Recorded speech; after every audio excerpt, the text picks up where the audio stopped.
আসসালামু আলাইকুম ওরহমতুল্লাহি ওয়াবারাকাতু। ইন্নাল হামদুলিল্লাহ ওয়াসসালাতু ওয়াসসালামু আলা রাসূলিল্লাহ, আম্মা বাদ। প্রিয় দর্শক শ্রোতা, দিনী ভাই বোনেরা, আপনাদের সকলকে জানাই রমাদানুল মোবারকের শুভেচ্ছা।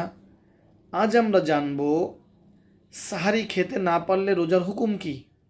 সাহারি না খেতে পারলে, ঘুম থেকে উঠতে পারি নাই, সাহারি খাইতে পারি নাই, তাহলে আমার রোজা কি হবে?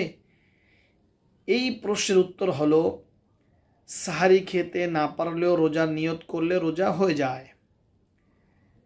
সাহারি খেতে না পারলেও রোজার নিয়ত করলে রোজা হয়ে যায়, এতে রোজার কোনো ক্ষতি হয় না।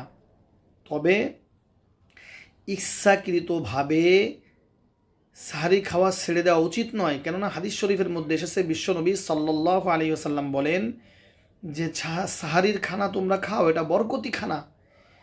এই বরকতি খানা থেকে আমরা যেন কেউ বঞ্চিত না হই। সুতরাং সাহারিতে আমরা শুধু ভাত তরকারি খেতে হবে এমনটি নয়, খেজুর খেতে পারি, কলা খেতে পারি, অন্য কোনো খাদ্যদ্রব্য খেতে পারি, অসুবিধা নাই। কিন্তু সাহারির সময় কোনো না কিছু না কিছু খাওয়া, এটা বরকতি খানা।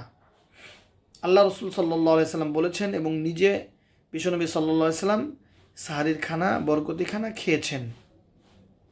আর যদি এমনটি হয়, আমাদের মধ্য থেকে কারো যদি এমন হয় যে সাহারির টাইমে উঠতে পারে নাই, কিছু খেতেও পারে নাই, এবং সে ফজরের পরে ঘুম থেকে উঠছে বা সাহারির শেষ টাইমে ঘুম থেকে উঠছে, তাহলে সে যদি চায় তখনই রোজার নিয়ত করলে রোজা শুরু হবে, অসুবিধা নাই। এবং সে চাইলে যদি দ্বীপ প্রহরের আগ পর্যন্ত, হানাফি মাযহাবে এটা বলা হয়েছে যে দ্বীপ প্রহর অর্থাৎ 12টার আগ পর্যন্ত যদি সে কিছুই না খায় এবং দ্বীপ প্রহরের আগ পর্যন্ত যদি নিয়ত করে, তাহলে তার রোজা হয়ে যাবে ইনশাআল্লাহ তাআলা। সুতরাং আমরা বুঝতে পারলাম, সাহারি খাওয়া জরুরি নয়। সাহারি না খেয়েও শুধু রোজার নিয়ত করলেও রোজা শুরু হয়ে যাবে, রোজা কমপ্লিট হয়ে যাবে, রোজা রাখতে পারবো আমরা। তবে সাহারির খানাকে বরকতি খানা বলা হয়েছে হাদিস শরীফের মধ্যে, তাই আমাদের প্রত্যেকেরই মিস না করা উচিত, কিছু না কিছু সাহারির খাওয়া উচিত।